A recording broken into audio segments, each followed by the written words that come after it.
हाँ भाई, कोई डाउट हो बोल सकते हो।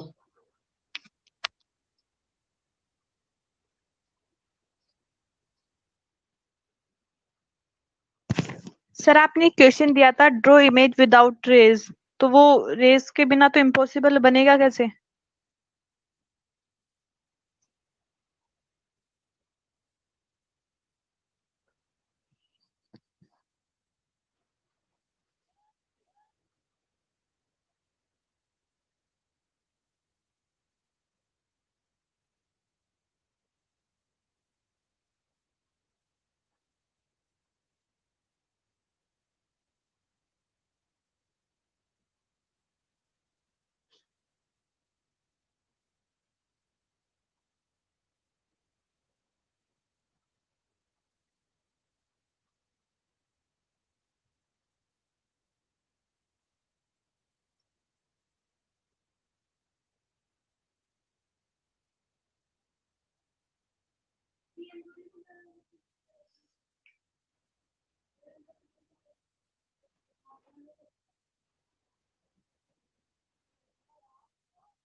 अंबिका तुम्हारा माइक ओपन करो। हिमांशु को डाउट हो तो बोलो बेटा। सर आपने है ना एक क्वेश्चन करवाया था लास्ट में कल, कौन सा? Draw image without rays. Draw image without rays. हाँ, तो सर विदाउट रेज तो वो कैसे बनेगा फिर? मतलब उसमें आपको सिंपल बताना था कहाँ बनेगा, कैसा बनेगा। रेज बिना बनाए वो क्वेश्चन दिखा सकते हो मेरे को भी। Yes sir.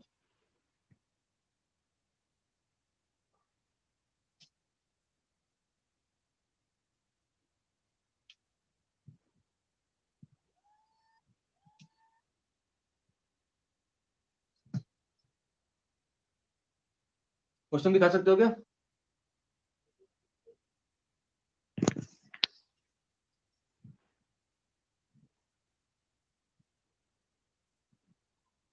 Good morning, doubt class.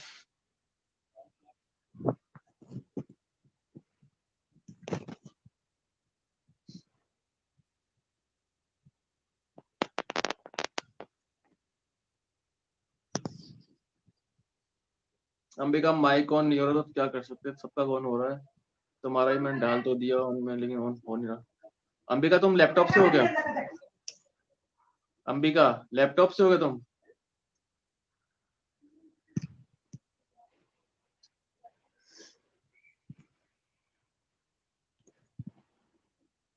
Yes निशा, कोई डाउट?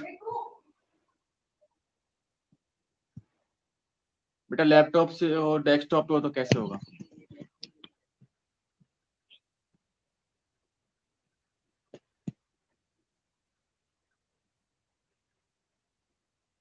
निशा कोई डाउट तुम्हें?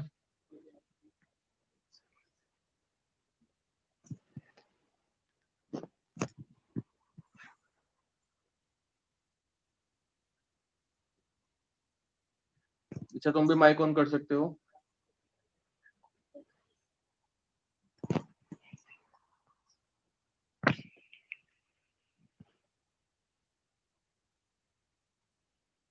कोई डाउट नहीं है?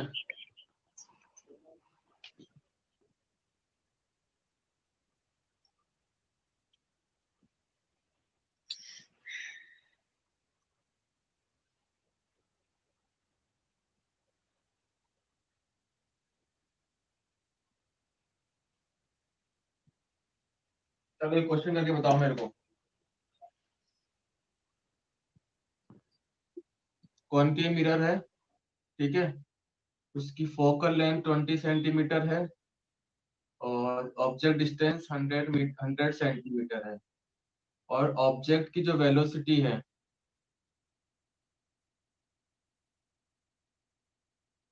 10 मीटर पर सेकेंड। ऑब्जेक्ट की वेलोसिटी कितनी है? 10 मीटर पर सेकेंड है। तो बताओ इमेज की वेलोसिटी कितनी हो। करो देखिए इस क्वेश्चन को।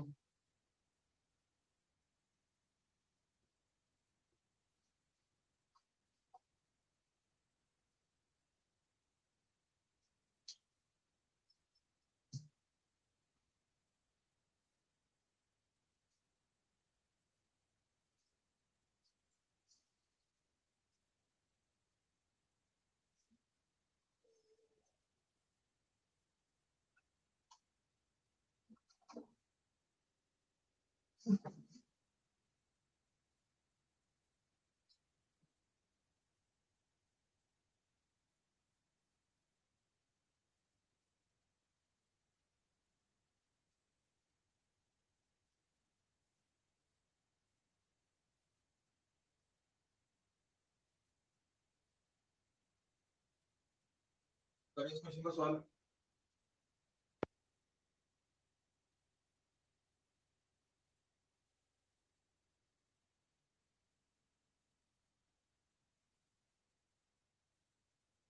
बेटा क्लासेस कंटिन्यू रखो। Yes Ravi Kumar, how are you?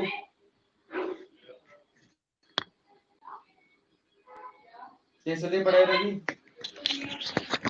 Yes sir. कैसे चल रही पढ़ाई वढ़ाई?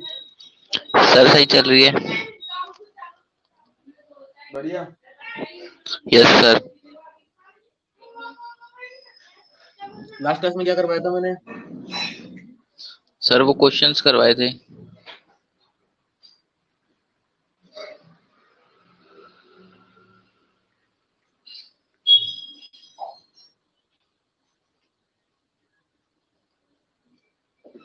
टीआईआर चल रहा था ना अपना? Yes sir. टीआईआर कंप्लीट कर दिया था अपन ने? यस सर, क्वेश्चंस कराने थे उससे रिलेटेड।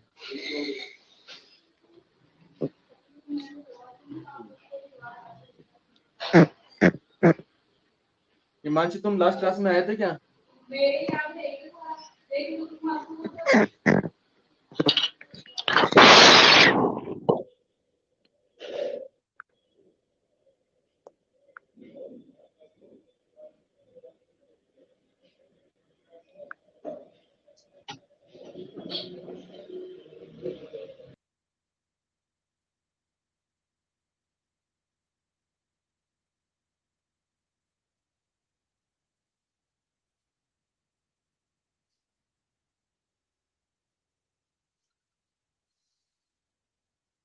आया किसी का आंसर इस क्वेश्चन का?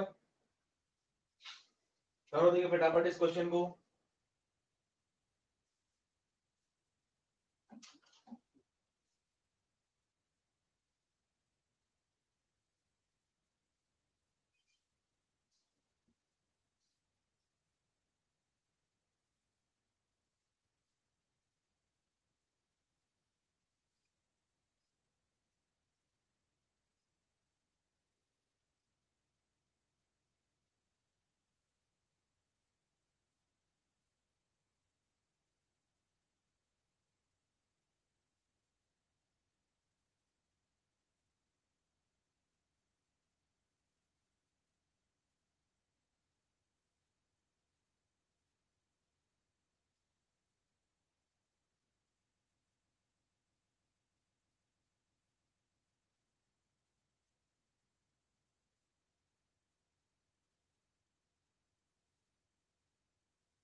हुआ किसी का?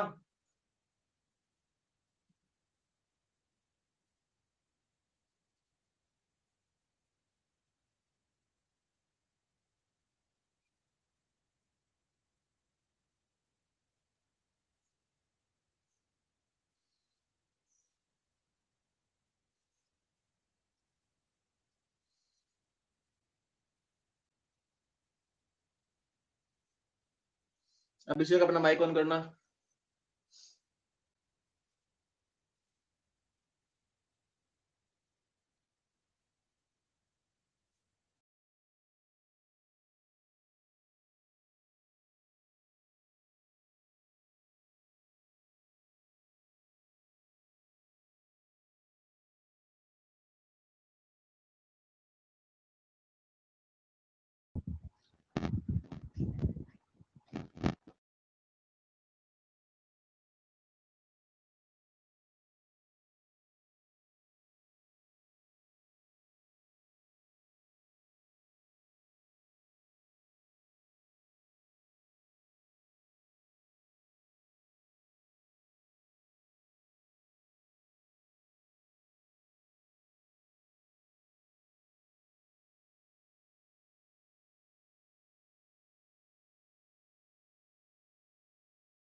हाँ मोहित, कहाँ तक हो गया? तो डाउट हो तो बोलो मोहित।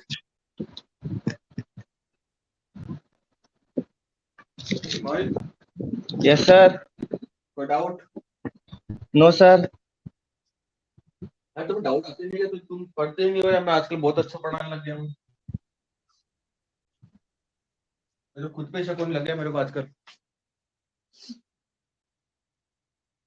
आगे सब 10:40 होने वाले।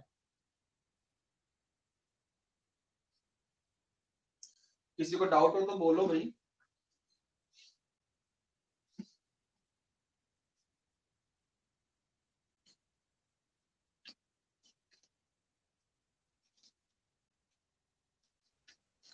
सर मैंने अभी आपसे वो क्वेश्चन पूछा था। अरे बेटा वो इमेज अपलोड ही नहीं हो रही मेरे पास तुम्हारी वाली भेजी हुई। कोई अपना कैमरा ऑन करके बता दो मेरे को एक बार, क्वेश्चन दिखा दो। 1 मिनट रुको देखे। 1 मिनट रुकना, मैं देख रहा हूँ, मैं देखो ना। Okay sir. क्या क्वेश्चन था कि इसमें विदाउट रेस बनाना था? Yes sir.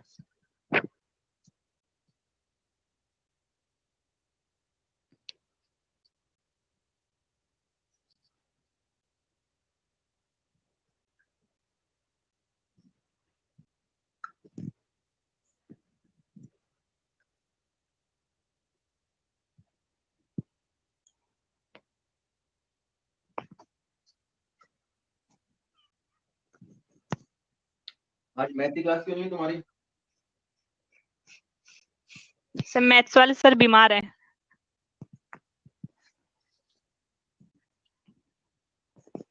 क्या हो गया? सर पता नहीं।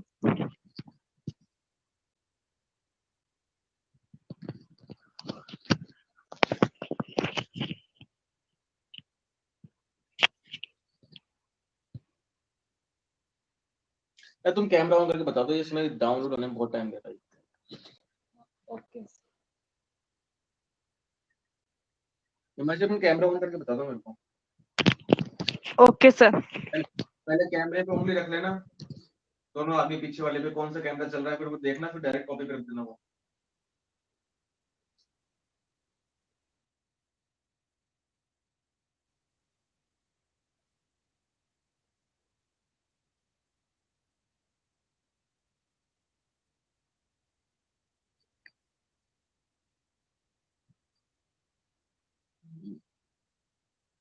स्फेरिकल मिरर कॉन्वेक्स कॉन्केव नीचे करो, ड्रॉ इमेज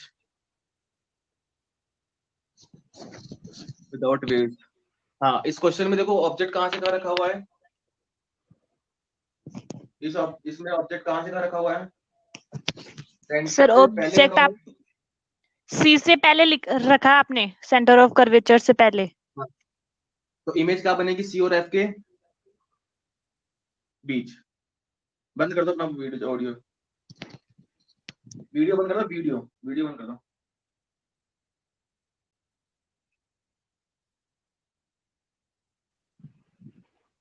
सर कर दिया। देखो देखो इसमें क्या है, देखो मेरे को पता है कि सेंटर से ये सेंटर है, ये एफ है, यहाँ मेरा ऑब्जेक्ट रखा हुआ है, तो ऑब्वियस सी बात है मेरी इमेज यही बनेगी।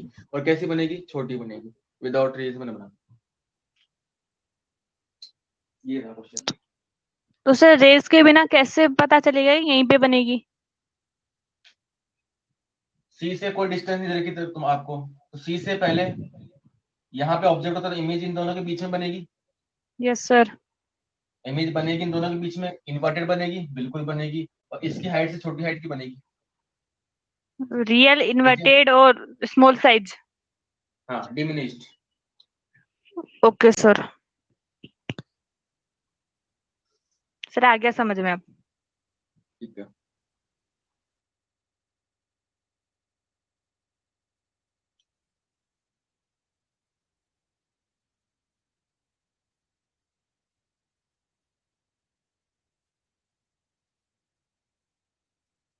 अभिषेक सैनी कोई प्रॉब्लम?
इस क्वेश्चन का आंसर आप लोग निकाल के बताओ।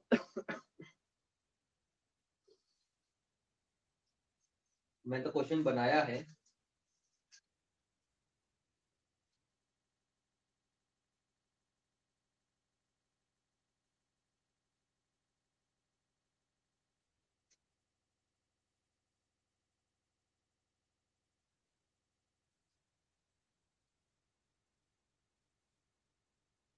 बेटा इतना स्मार्ट आंसर तो नहीं आएगा ललित, 5/36।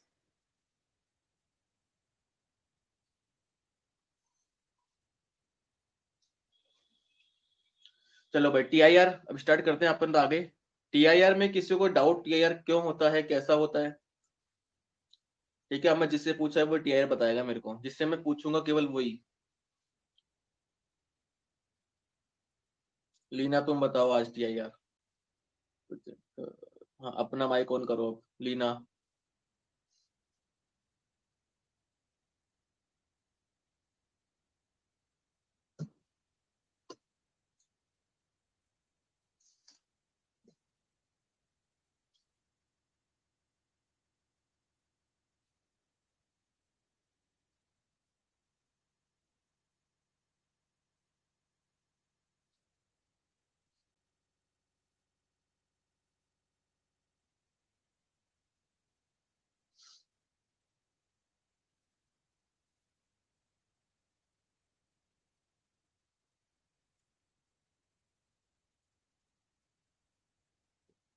चलो मैं तो बता दे भाई, TIR क्या होता है?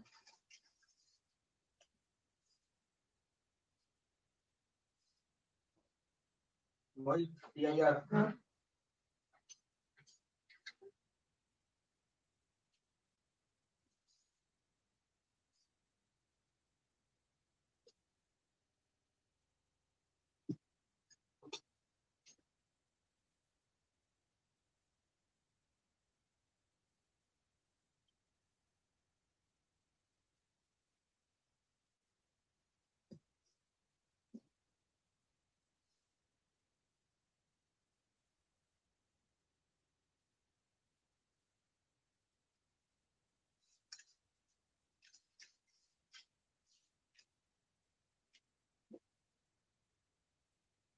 Very good Abhishek. TIR की full form total internal reflection, वाई कौन करना अपना। TIR की मैंने स्टेटमेंट लिखवाया था तुम्हें पूरा। TIR का मैंने आपको पूरा स्टेटमेंट लिखवाया था।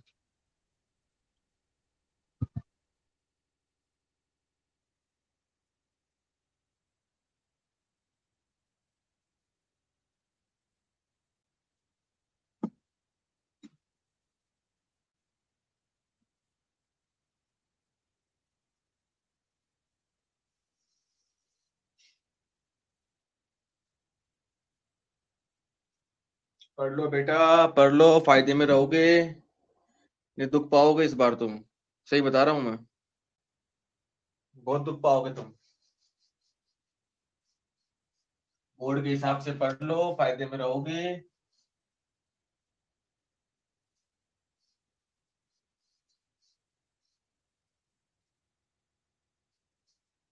तुम्हारे साथ दो समस्या हो गई हैं। एक तो तुम्हें टाइम कम मिलेगा, दूसरी समस्या, सबसे बड़ी समस्या, तुम्हारा सिलेबस कम करा जाएगा। और तुम्हारा सिलेबस वो कम करा जाएगा जिसको पढ़ना तुम्हें बहुत जरूरी होगा, क्योंकि तुम अभी 12th में हो। तुम्हारे से जब मान तुम कॉलेज लाइफ में गए तो तुम्हारे से सीनियर और तुम्हारे से जूनियर ज्यादा पढ़े हुए होंगे तुमसे, तो तुम्हें पढ़ना तो पूरा ही पड़ेगा।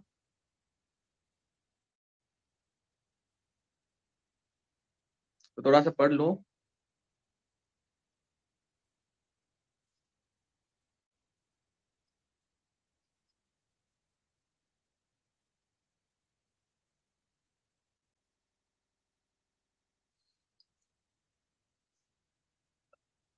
हो जाएगा हिमांशी अब।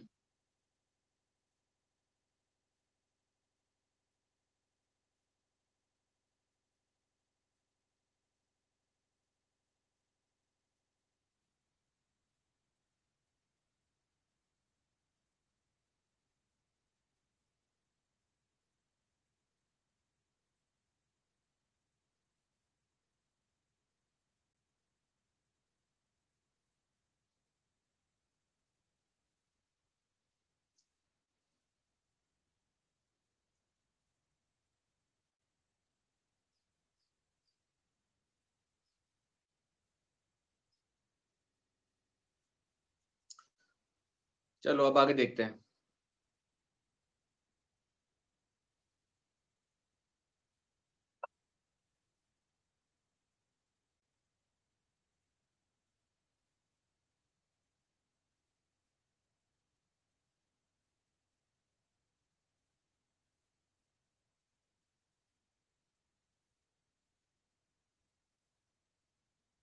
वो लिंक को वापस पहले की तरह सेट कर लेना बेटा, उसको हो जाएगा सब।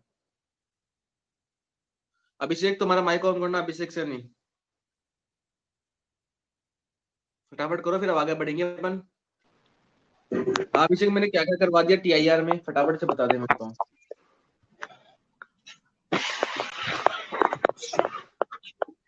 सर आपने TIR के अंदर डेरिवेशन करवाया क्रिटिकल एंगल का, नेसेसरी कंडीशंस करवा दी उसकी, स्टेटमेंट करवा दिया।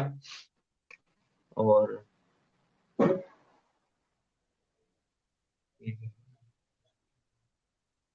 हाइट ऑफ द मिरर वगैरह ये वाले पार्ट करवाया था, और number of images found by 2 mirror. ठीक है, चलो TIR मैंने इतना ही करा है ना। चलो ठीक। अब देखो TIR में आगे देखो,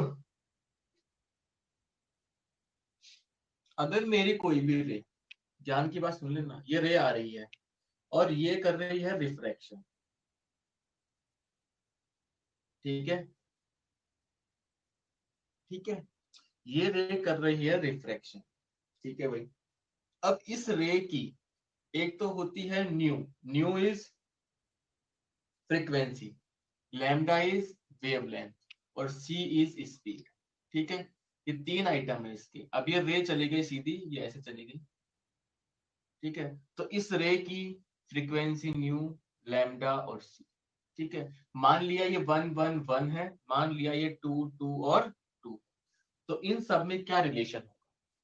basic question from 10th class. अगर कोई भी रे मीडियम चेंज कर रही है यानी रिफ्रैक्शन हो रहा है, तो उसकी वेवलेंथ, ठीक है, उसकी फ्रीक्वेंसी और उसकी स्पीड के साथ क्या होगा? वेवलेंथ, स्पीड और इस फ्रीक्वेंसी के साथ क्या होगा?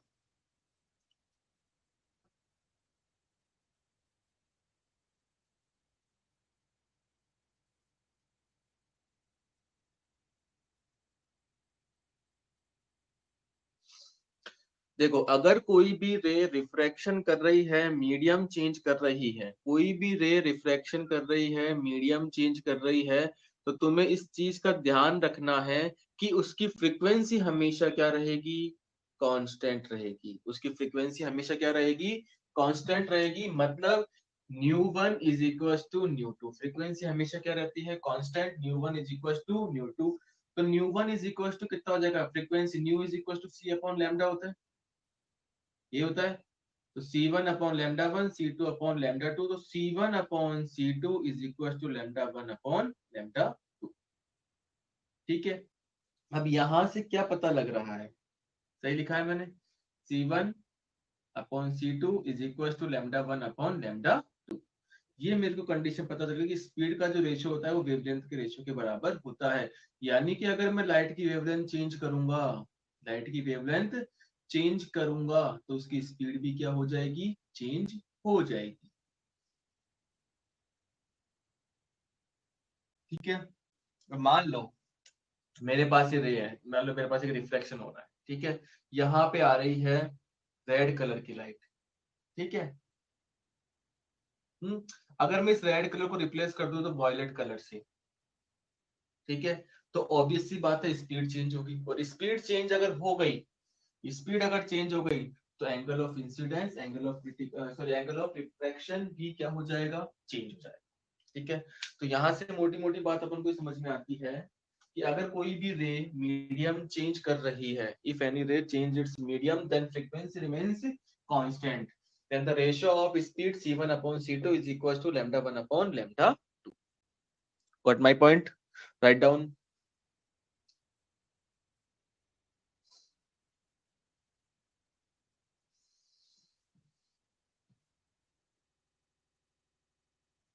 Write down fast.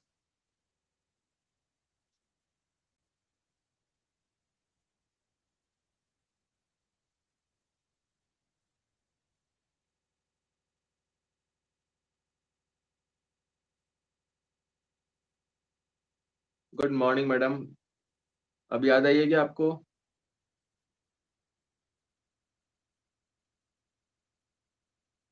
ठीक है, चलो अब मैं इस चीज को स्नेल्स लॉ पे अप्लाई करता हूँ। इस पे अप्लाई करता हूँ मैं स्नेल्स लॉ पर। ये लिख लेना अच्छे से नोट्स बना बना के। देखो, sine i upon sine r is equal to mu 2 upon mu 1 था। मैंने कहा था mu is equal to c upon C2, यानी म्यू की रिफ्रैक्टिव इंडेक्स की डेफिनेशन करा दी थी मैंने कि speed of light upon speed of medium, speed of light upon speed of medium. बेटा लिखना क्या था उसमें? लिखना था कि लिख लो चाहे लिखना चाहो तो, if any ray change its medium, if any ray change its medium, if any ray change its medium, change its medium, then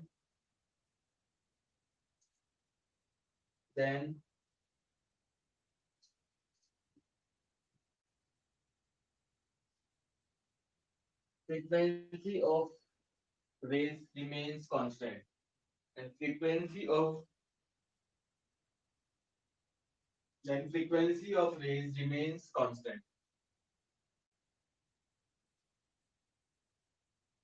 Then frequency of rays remains constant.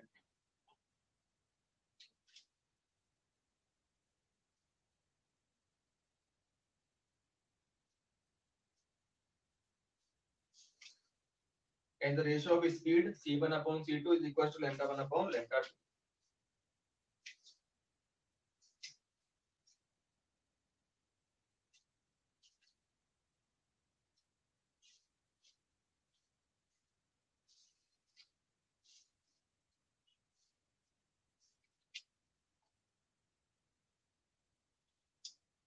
ठीक है, अब देखो sine i upon sine r mu two upon mu one. देखो ये था diagram अपना, ये था साइन आई ऊपर बन रहा था, ये यहाँ पे स्पीड ऑफ लाइट, यहाँ पे रिफ्रैक्टिव इंडेक्स म्यू वन था, तो mu one is equal to c upon c one, यहाँ mu two is equal to c upon c two, तो सी वन अपॉन ये सी वन।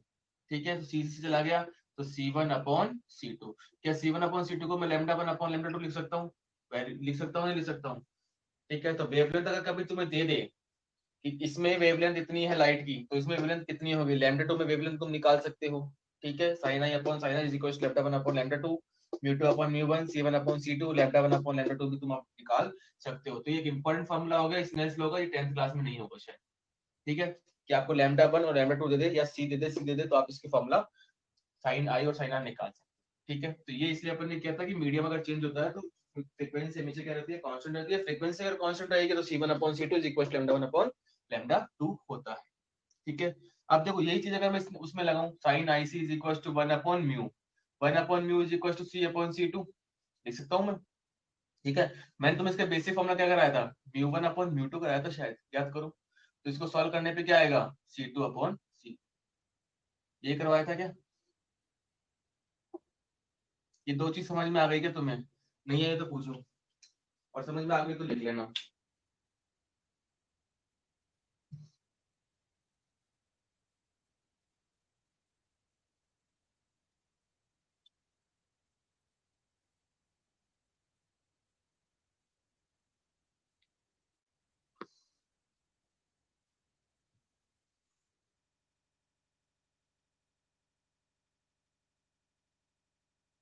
लिख लो फटाफट।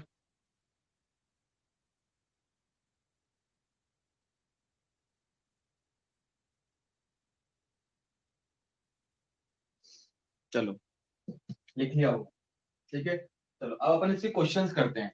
ठीक है, टीआईआर के न्यूमेरिकल्स, बहुत अच्छे अच्छे न्यूमेरिकल्स होते हैं।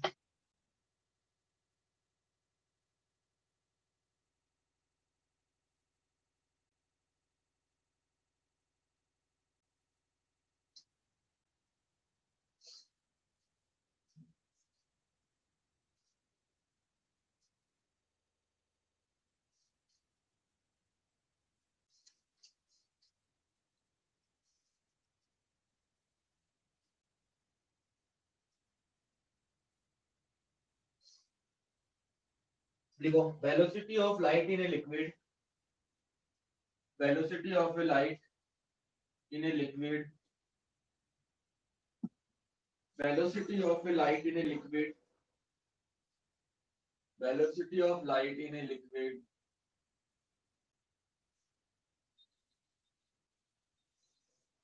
is 1.5 into 10 की power 8 meter per second. Velocity of light in a liquid, velocity of light in a liquid is 1.5 into 10 की power 8 meter per second.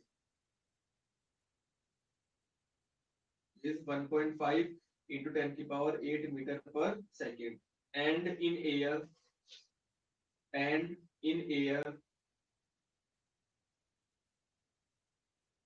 it is 3 into 10 की power 8 meter per second. It is 3 into 10 की power 8 meter per second.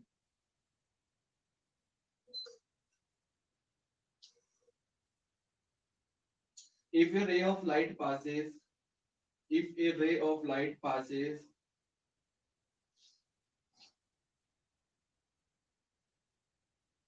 if a ray of light passes from liquid into the air, from liquid into the air, from liquid into the air, यानी कि मैं liquid से कहाँ जा रहा हूँ, air में।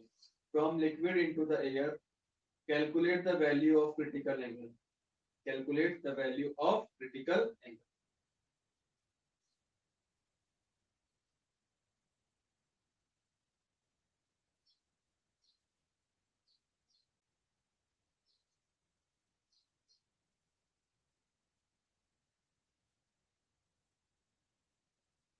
लिख लिया तुमने क्वेश्चन?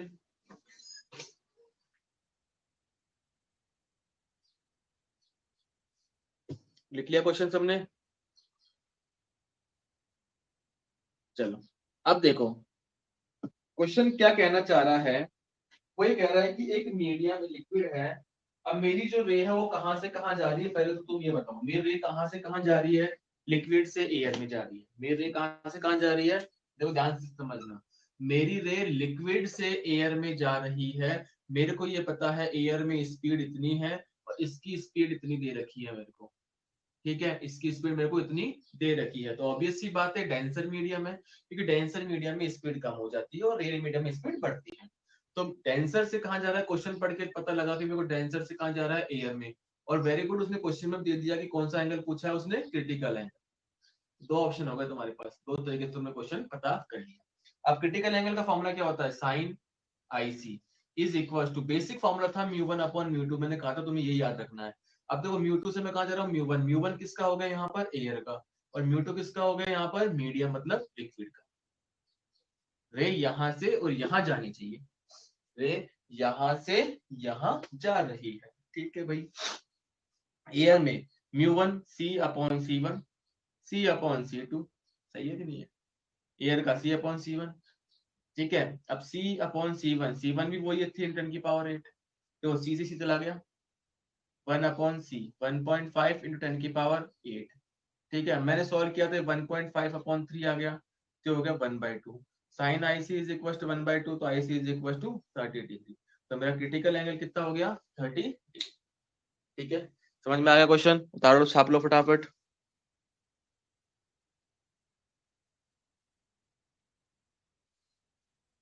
छाप दो फटाफट।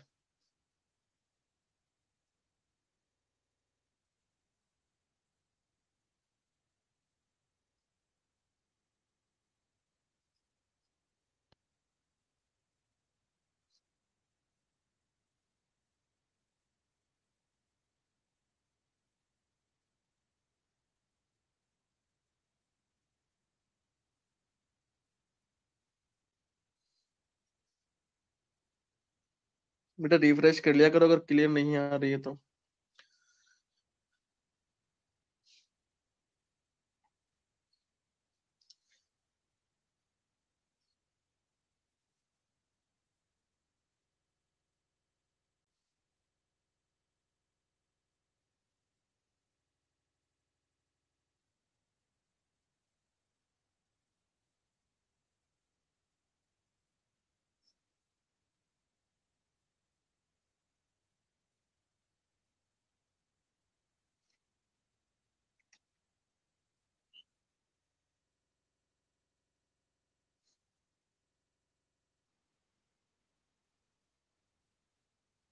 अब देखो नेक्स्ट क्वेश्चन,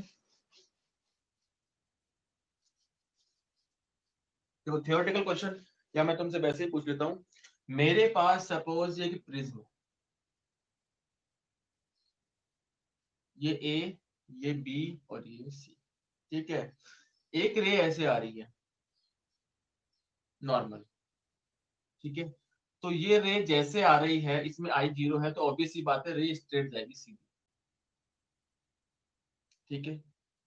तो इसमें क्वेश्चन ये आता है कि आप ये बताओ कि टीआईआर कहाँ पे हो सकता है, क्या टीआईआर एसी सरफेस पे होगा या फिर एबी सरफेस पे होगा। टीआईआर एसी सरफेस पे नहीं हो सकता क्योंकि ये रेयर से कहाँ आ रही है, डेंसर में। इस सरफेस पे हो सकता है क्योंकि रे डेंसर से कहाँ जा रही है, रेयर में। डेंसर से कहाँ जा रही है, रेयर में। अब मेरे को पता है राइट एंगल प्रिज्म दे रखा है, ये 90 डिग्री क्वेश्चन में गिवन है, ये 45 और ये 45। अब मेरे को ये पता है कि नॉर्मल पास होता है 90 डिग्री पर, किसे बात हो रहा है, 90 डिग्री पर, ठीक है। अब मैं इस रे के लिए इंसिडेंट एंगल की बात करूं तो ये होगा इंसिडेंट एंगल आई, ठीक है। ऑब्वियस सी बात है ये 90 है, तो ये 45, तो ये भी कितना हो गया 45, ये 45, ये 90 डिग्री पर है, तो ये आई कितना हो गया 45, ये मेरे को पता है। ठीक है, चलिए अब ये रे डेंसर से रियर में जा रही है, ऑब्वियसली बात है टीआईआर कर सकती है, लेकिन मेरे कंडीशन क्या है कि ये बताओ, ये रिफ्रैक्टिव इंडेक्स का म्यू है, इसका म्यू 1 और इसका एयर है, बाहर एयर, बाहर क्या है एयर, और यहाँ पे ये क्या है म्यू प्रिज्म का। ठीक है, तो इसमें टीआईआर कब होगा, टीआईआर तब होगा जब मेरा आई किससे बड़ा होगा, आईसी से, तभी होगा। एंगल ऑफ इंसिडेंस किससे बड़ा हो, क्रिटिकल एंगल से बड़ा हो। ठीक है, अब बड़ा होगा तो मैंने क्या किया, दोनों तरफ साइन ले लिया। ठीक है, साइन आईसी यहाँ पे क्या हो जाएगा, एयर है तो 1, और मीडी प्रिज्म है तो 1/म्यू साइन आई।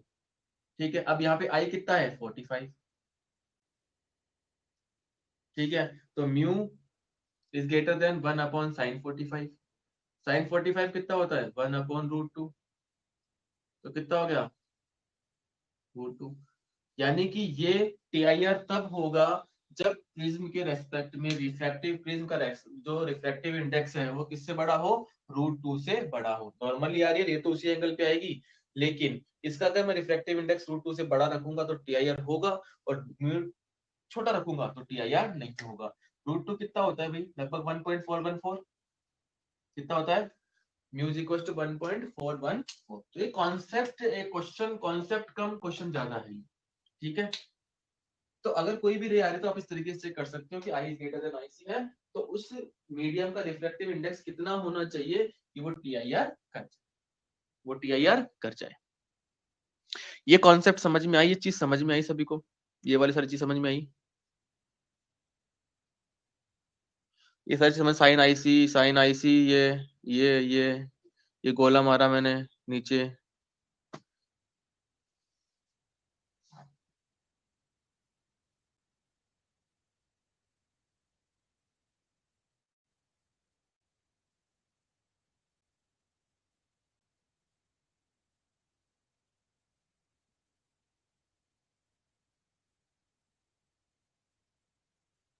एक रे गई सीधी सीधी, ठीक है, उसका एंगल ऑफ इंसिडेंस मेरे को पता लग गया 45। अब मेरे को टीआईआर कराना है, टीआईआर मेरे को कराने के लिए मेरे को इसका रिफ्लेक्टिव इंडेक्स पता करना है कि प्रिज्म का रिफ्लेक्टिव इंडेक्स कितना हो, क्योंकि एंगल ऑफ इंसिडेंस तो फिक्स है। तो टीआईआर कब होगा, जब i is greater than i c होगा, तो sine i is equal to is greater than 1/म्यू, साइन 45 इज ग्रेटर देन 1/म्यू, तो mu is greater than 1/sin 45, तो म्यू इज ग्रेटर देन 1/1/√2, तो म्यू इज ग्रेटर देन आ गया आपका √2, यानी ये 1.414 से रिफ्लेक्टिव इंडेक्स अगर ज्यादा हो गया, रिफ्लेक्टिव इंडेक्स ज्यादा हो गया, अगर रिफ्लेक्टिव इंडेक्स क्या हो जाएगा, ज्यादा हो जाएगा तो रिफ्लेक्ट होगा, अदरवाइज नहीं। अब बोलो, अभी भी किसी को कोई समस्या हो तो बोलो।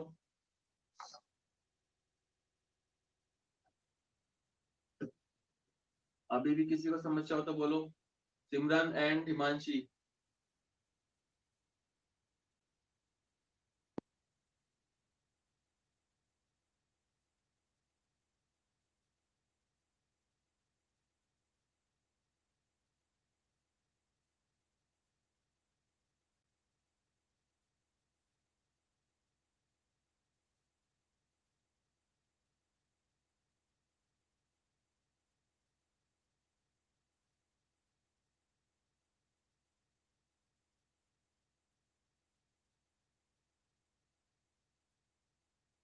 अब देखो, मतलब कहने का मेरा मतलब ये है कि अगर म्यू इससे बड़ा हो गया तो टीआईआर हो जाएगा, अदरवाइज टीआईआर नहीं। ठीक है, अब मेरा क्वेश्चन आया। ठीक है, क्वेश्चन मैं पूछता हूँ, लिख लिया होगा सबने।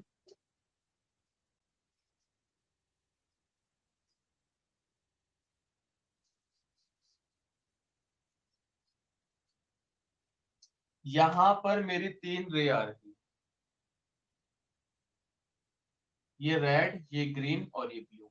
तो म्यू आर दे रखा है 1.5, म्यू जी दे रखा है 1.41, ठीक है, और म्यू बी दे रखा है 1.38। ठीक है, ये तीनों रे आ रही है, इनके आपको रे डायग्राम बनाने हैं कि रे डायग्राम कैसे बने तीनों के, ये मेरा क्वेश्चन।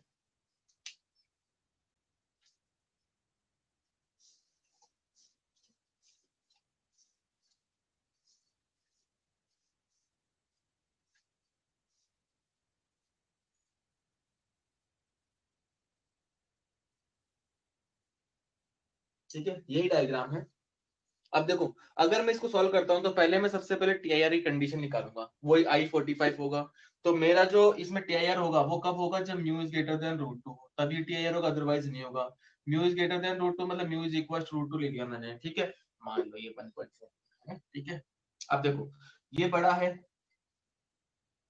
ये बड़ा है। वैसे वास्तव में रेड कलर का रिफ्रैक्टिव इंडेक्स कम होता है, ये ज्यादा लिख दिया मैंने, कम होता है वैसे, ठीक है। बट क्वेश्चन दे रखा है, क्वेश्चन में कुछ भी गिवन हो सकता है। तो ये म्यू क्या है, ज्यादा है, तो इसमें TIR हो जाएगा। इसमें TIR होगा कि नहीं होगा, √2 और 1.41 ये दोनों बराबर है, तो इसमें क्या होगा, TIR नहीं होगा, ये नॉर्मल बन जाएगा। जबकि इसमें म्यू भी, ये 1.38 कम है इससे, तो इसमें क्या होगा, रिफ्रैक्शन होगा। क्या होगा इसमें, रिफ्रैक्शन। अब अगर मैं इन तीनों का रेड डायग्राम बनाऊं तो रेड कलर की जो ये है म्यू आर ज्यादा है, तो ये क्या कर जाएगा, TIR कर जाएगा, ठीक है। ग्रीन कलर के साथ सीधा जाएगा और क्या होगा, सरफेस के पैरेलल हो जाएगा, क्योंकि एंगल जो आपका आई है वो क्रिटिकल एंगल जो आई है, आपका एंगल जो आई है वो किसके बराबर हो गया, क्रिटिकल एंगल के बराबर हो गया, तभी तो IC होगा। तो यहाँ पे इन दोनों का रिफ्रैक्टिव इंडेक्स बराबर है, म्यू बराबर है, तो इसका मतलब क्या होगा कि क्रिटिकल एंगल है, तो इस क्रिटिकल एंगल पे रे क्या होती है, पैरेलल हो जाती है। ब्लू कलर के साथ क्या होगा, जाना इसको सीधे था, रिफ्रैक्शन होगा, जाना इसको सीधे था, लेकिन क्या होगा, denser to rarer, denser to, ठीक है। कोई प्रॉब्लम इसमें, तो ये तीनों का मैंने रे डायग्राम बनाया। तो ऐसे क्वेश्चन भी आ जाए तो आप कर सकते हो, ठीक है। तो ऐसे क्वेश्चन भी आ जाए तो क्लियर का आप कर सकते हो, उतार लो इस क्वेश्चन को भी।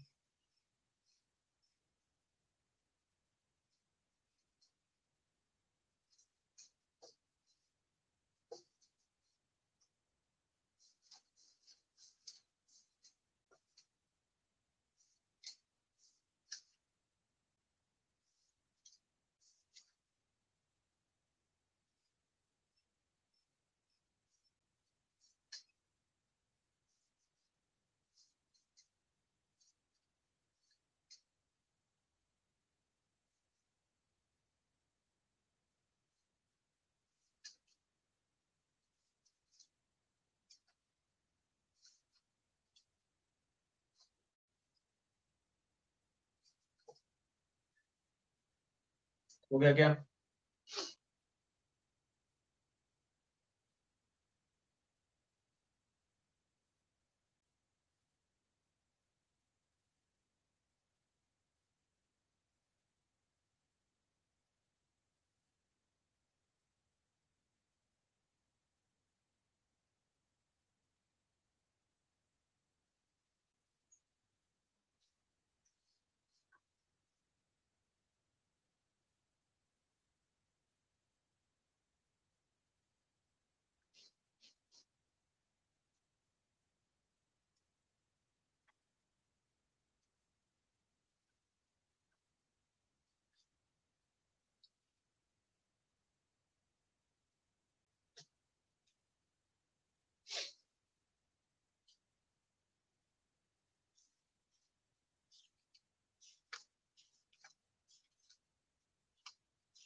अब एक क्वेश्चन लिखो, इसको करो, ये अपना लास्ट क्वेश्चन है TIR का। What is the critical angle, numerical है, what is the critical angle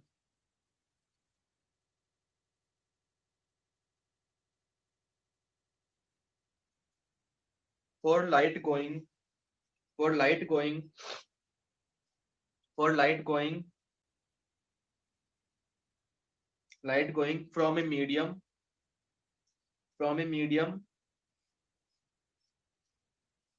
from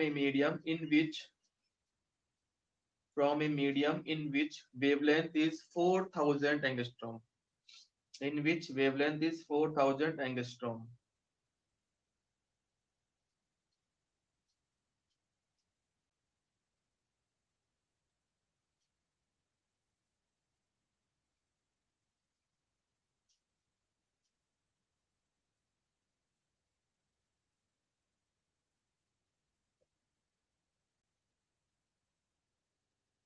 To a medium in which its wavelength to a medium in which its wavelength is 6000 angstrom, in which its wavelength is 6000 angstrom.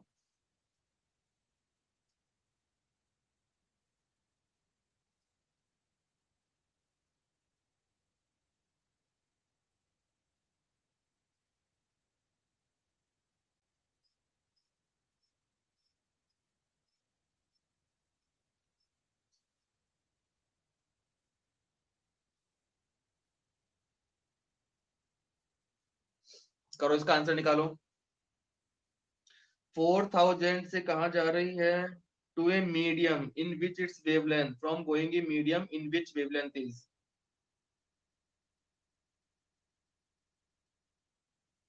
समझ में आ गया ना, कहां से कहां जा रही है। पहले तो ये बताओ कि टीआईआर होगा कि नहीं होगा। फर्स्ट ऑफ ऑल तो बताओ कि टीआईआर होगा कि नहीं होगा।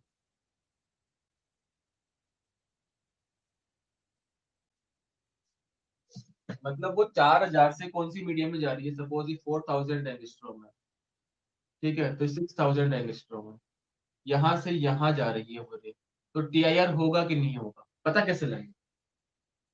उसने बोल दी सीधा क्वेश्चन में कि क्रिटिकल एंगल निकालो, लेकिन अपन को पता भी तो हो ना क्रिटिकल एंगल भाई कैसे निकाल ले, ऐसे कैसे निकाल ले क्रिटिकल एंगल, टीआईआर होगा कि भी नहीं होगा ये तो पता करे अपन।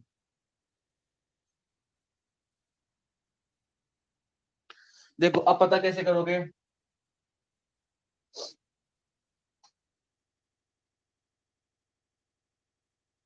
देखो मैंने अभी कराया था μ2 upon μ1 is equal to c1 upon c2 is equal to λ1 upon λ।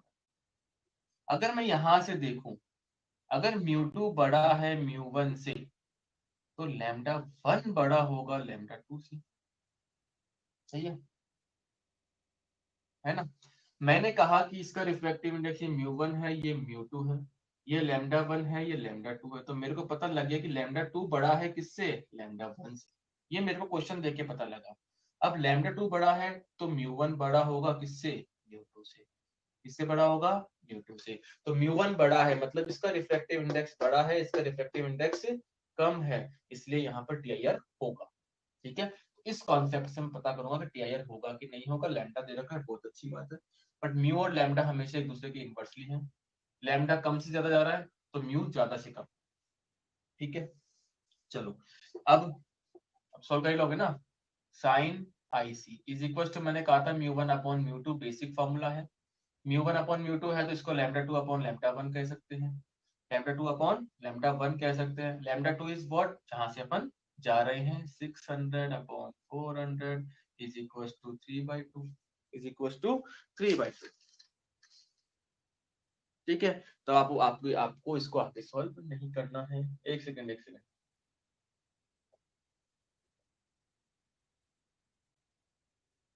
ये था। ठीक है, अब mu one upon mu two है, mu one upon mu two को मैं क्या लिख सकता हूँ, लैम्डा टू या लैम्डा वन। देखो यहाँ के हिसाब से बताना है आपको, यहाँ पे डेंसर मीडियम कौन सा है, ये है। ठीक है, रेयर मीडियम ये है, कंफर्म है। ठीक है, तो ये म्यू2 किसका था, डेंसर का था, ये किसका था, रेयर का। ठीक है, कॉन्सेप्ट थोड़ा ध्यान रखना कि मैं कौन सी चीज कहाँ पे लगाना चाह रहा हूँ।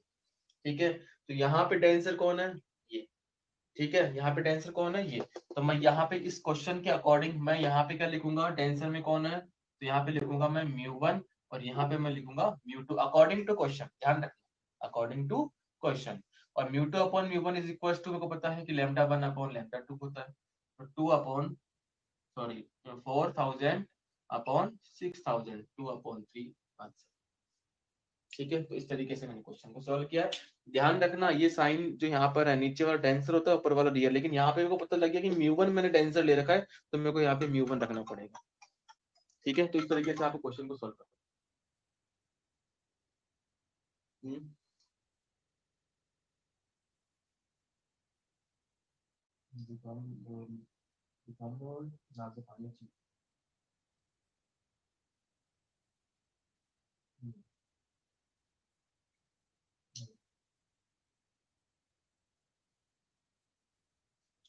समझ में आ गया क्वेश्चन, लिखो इसको फिर मैं पूछता हूँ।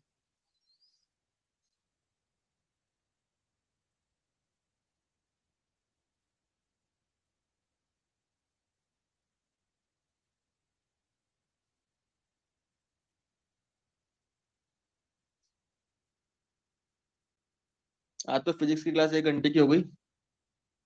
अगर तुम सब टाइम पे आ जाते तो 1 घंटे की हो जाती आज तो।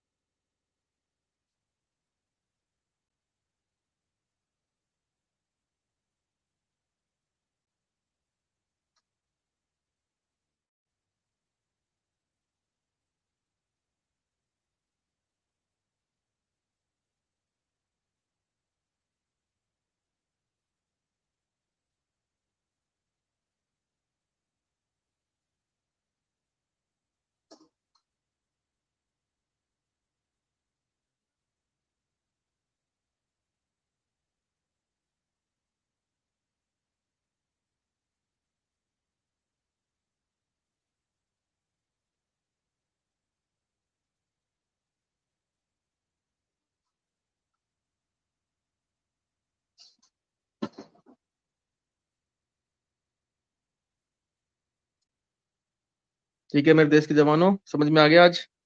ये टीआईआर कंप्लीट हो गया, अब इसके एप्लीकेशंस पढ़नी है अपन को नेक्स्ट क्लास में।